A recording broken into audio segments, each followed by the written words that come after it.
about the hundreds and stuff, I had went to Leadville, and I was like, there's no way. There's no way that you're running 100 mile through the mountains of Colorado. And the next year, I was in Leadville running Leadville 100. So yeah, it was insane. Yeah, it's crazy. That would be good for your hip. Yeah, golf. So like good, I can give it up. I don't want to give up running.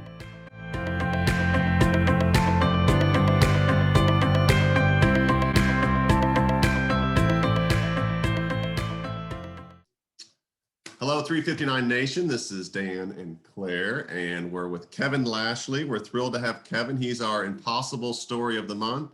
Kevin, thank you for joining us. We so appreciate your story and your time, my friend. Thank you all. Likewise. Glad to have you. So we're going to kick off. We'll let you kick off our conversation, dear. Well, I'd like to ask Kevin what has inspired him, or what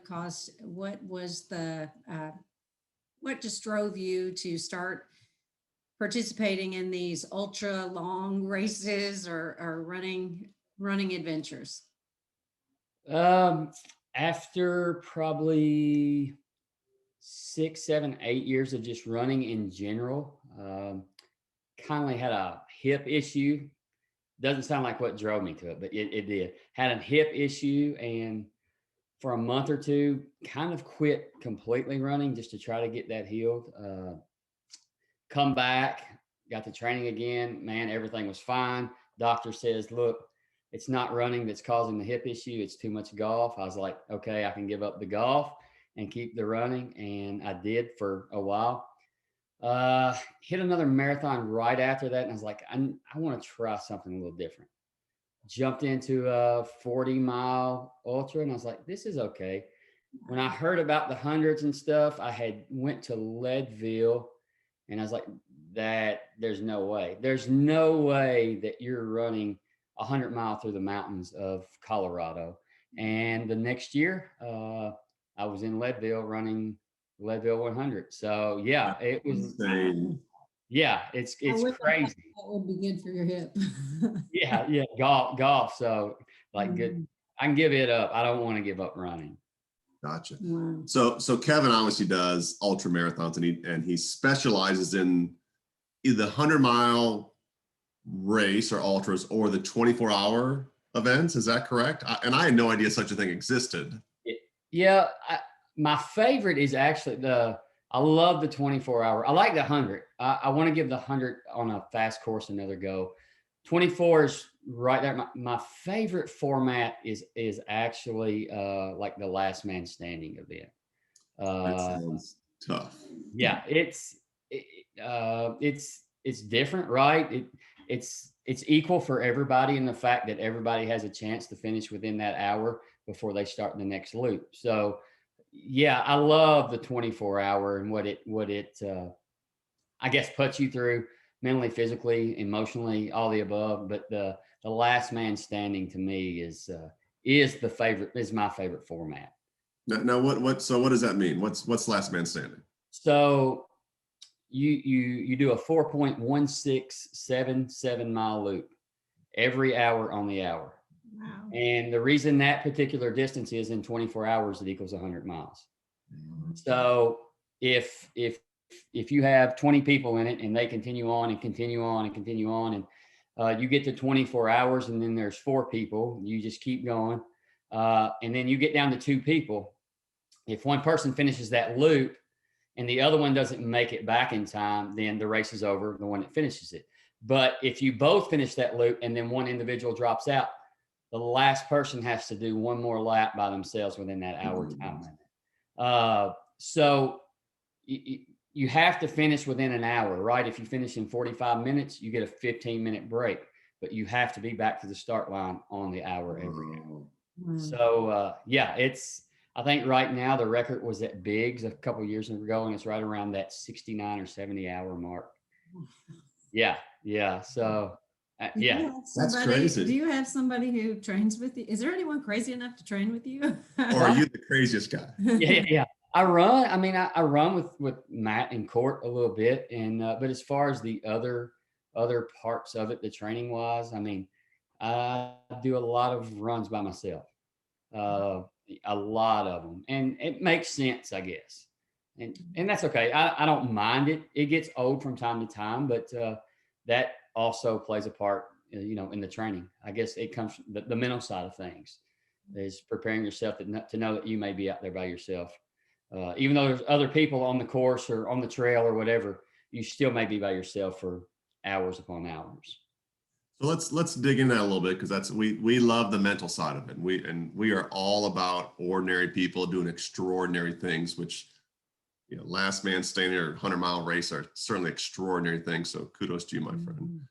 From a mental point of view, what have you learned about yourself? What are the missteps? What are the successes? What's the big takeaway from this journey you've been on? I don't want to sound like everybody else, but it is true that we as individuals can do and go a lot further than we think we actually can. And I think, take this running for example. It doesn't just apply to that; it applies to other areas of our life. I think it stands true to every area of your life. When things get tough and they're not going great, you got to dig down, right? You got to dig deep, mentally, physically, but mentally, you've got to be able to overcome just life in general from time to time. I know I've read it somewhere before, but I've used it many, many times. You have to get comfortable with being uncomfortable, right? And that's life in general. If you can get comfortable with being uncomfortable, it's not always fun, but you can get through a lot of situations and circumstances in life. So for me, what have I learned? What have I taken away from it? Don't doubt, right? Don't doubt yourself. Don't doubt others, because what may be impossible or unachievable today, it doesn't mean it is tomorrow. Just keep digging. Get goosebumps. That's good to live by. Spot on, spot on. So one of the things in our kind of prep conversation and in the notes, fear of failure. Sometimes people look at crazy people like Claire who climb mountains and do things like that, or guys like you who do 100-mile races and think, oh, they're just machines. They're not afraid of anything. What's your take on that? So for me, for a while, it was, I don't want to let anyone else down, even while I'm racing or running, right? It has nothing to do with them, really. It's all on me. But I put that on me. I've put all that pressure on me. So yeah, the fear of failure. I didn't want to let other people down, but I've come to the point in the conclusion that it's not other people I'm letting down.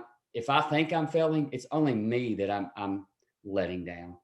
So I don't want to let myself down. I don't want to let anybody down in life in general, but I don't want to fail at anything. And I've realized that if I give it my all, right, whether I finish in a time that I want to finish, whether I have to DNF a race, whether I have to pull out of a race because of an injury or a family matter, if I've given it my all, that fear of failure is not there. I've given it my all. So failing is not, it's not in the vocabulary.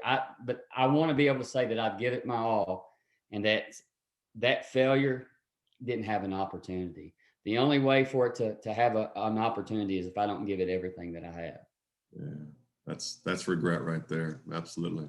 Yeah. When you finish your races, do you feel a great feeling of accomplishment? Are you just thinking about the next race, or do you take a little bit of time to say, wow, I just completed that? It's bittersweet, right? You put in these months of work and training. You go and you finish this race. For a day or two, you're on cloud nine. And then for the next 3 or 4 days, it's like, this is just me speaking. Man, what could I have done? What could I have What can I done? do now? A great time, it just a great time, a great number of miles, even a win. What could I have done better? I think that's just us being critical to ourselves and about ourselves. But no, I've learned to, celebrate that particular race or that moment, because what if you don't get it again, right? Mm. What if you don't get it again? At least you can say you gave it your all, and hey, walk away with your head high, win, lose, or draw. Perspective. Yeah. Yeah. So I'm a big fan of yours on Strava. If anyone uses the Strava app out there, Kevin's on Strava, and I love following him. Here's one of the things that I love, and to me it speaks to consistency. Like you did, you had, I think, was it in end of March or 1st of April? You did the 24-hour race in Missouri. Is that right? Yes, first, second week of March. Okay, so tee that one up. Tee that one up for us. What was that? It was a 24-hour event. It started at 7 p.m. on a Friday night, ended on Saturday night. It was around I think it was a 1.15 mile loop in a city park in Missouri, and just run as many miles as you can run in 24 hours. So, Well, I don't know what everyone's doing this Friday night at 7 o'clock, but you could start running for 24 hours. Yeah. So I look at it as a work day. People are like, what? So my work schedule, right, is 24-hour shifts, and I'm off 48. So for me, when I go for a 24-hour event, another work day. Just another work. Just another work day. 100. What'd you do? 124 miles? Right. Yeah. Right at 120, 123, 124. So. Wow. Well, here's what I picked up on. I was just having to go through your Strava app a little bit. So this is the first week of March in your training. And I think I can read into this, but start on March 1st, this is your distance every day. 10 miles, 9 miles, 5 miles, 12 miles, 7 miles, 21 miles, 4 miles. Now 21 is that's a long day, but none of those are impossible. Right? No, right. No, none of those are impossible. None of them are. I thought that people were crazy when I first started running, just for health purposes, to think of somebody running a marathon. Why in the world you want to be out there for 26 plus miles, right? Why would you do that? Yeah, none of those are impossible. It's just getting to that point.